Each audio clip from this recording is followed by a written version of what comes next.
Tercer periodo, desde 1953 hasta hoy.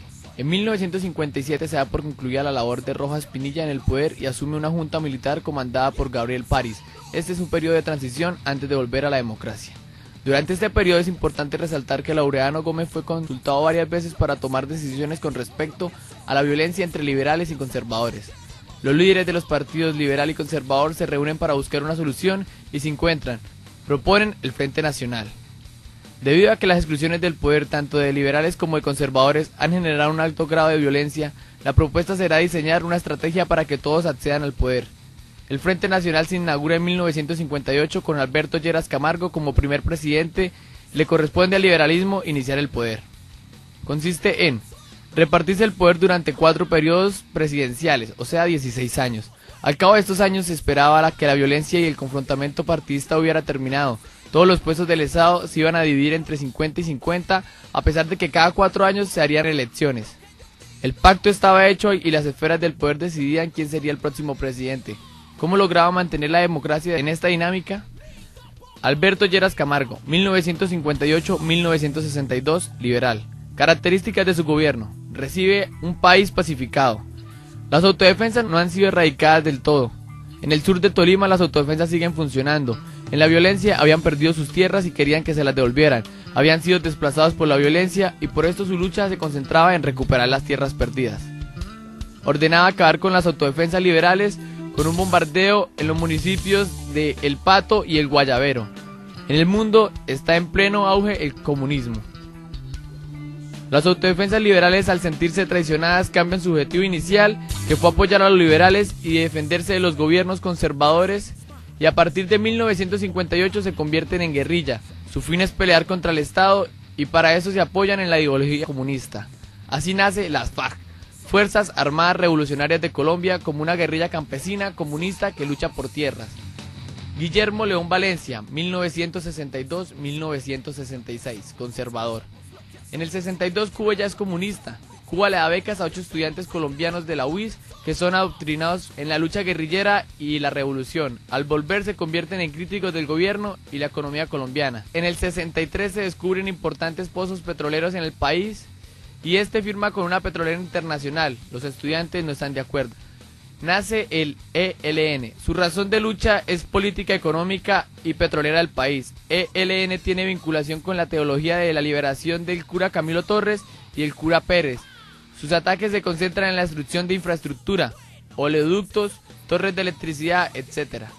Alfonso López Michelsen, que no está de acuerdo con el Frente Nacional, crea un nuevo partido, el MRL, Movimiento de Recuperación Liberal.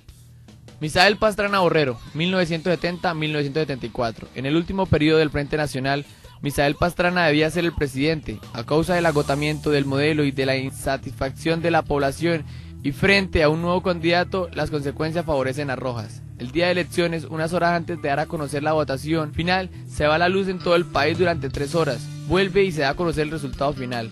Pastrana ha ganado. El Estado justifica esta situación al explicar que para no generar expectativa, se prohibió la transmisión de la información electoral y al desacato de algunos medios de comunicación, la mejor opción fue cortar la energía. El pueblo queda muy inconforme y culpa a los conservadores. Los familiares de los militares eran los principales seguidores de Rojas. El hijo del almirante Pizarro, Carlos y otros estudiantes deciden hacer algo respecto. Como la vía legítima no funciona, adoptan la vía contraria. El 19 de abril de 1970, con el robo de la espada de Bolívar, fundan el M19, Movimiento 19 de Abril. M19, Movimiento 19 de Abril. Es una guerrilla urbana con aceptación popular muy alta. Se caracterizan por dar golpes espectaculares como la toma de la Embajada de la República Dominicana, el robo de armas de Cantón Norte, etc. Resultados del Frente Nacional. En 1974 se acaba el Frente Nacional. El resultado es un país más violento que al inicio. Han surgido 7 guerrillas y 3 de ellas han logrado fortalecerse. Los 5 grupos guerrilleros que surgen en este periodo, además de los 3 mencionados, son el Quintin Lane, el PRT, el ELP y el MRT. Como en el último periodo los conservadores fueron protagonistas de las elecciones irregulares, el pueblo elige un presidente liberal. En 1974 sube Alfonso López Michelsen. Actores armados del conflicto. Las características de los actores armados del conflicto. Las FARC, guerrilla campesina que lucha por las tierras. ELN, Ejército de Liberación Nacional, Estudiantes en contra de las políticas económicas. M19, Movimiento 19 de Abril, estudiantes que luchan por la participación política. Julio César Turbay Ayala, 1978-1982. Su gobierno se caracteriza por relaciones con Estados Unidos, asume la lucha contra el comunismo y decide erradicar las guerrillas locales con apoyo del gobierno estadounidense. Para esto firma un estatuto de seguridad que le permite a las Fuerzas Armadas hacer detenciones sin orden de captura, hacer indagatorias sin presencia de abogados, etc. Con su política de mano dura, logra reducir las guerrillas a su mínima expresión a costa de sangre y vidas. Al finalizar el periodo, el pueblo está cansado de tanta sangre. Durante este periodo surge como figura política Luis Carlos Galán. Es el joven liberal que se rebela contra las formas de gobierno que han adquirido el liberalismo. Por eso funda el nuevo liberalismo. Para las elecciones del 82, la coyuntura política fue López Michelsen como candidato por el liberalismo tradicional, Galán por el nuevo liberalismo, Belisario Betancur por el Partido Conservador.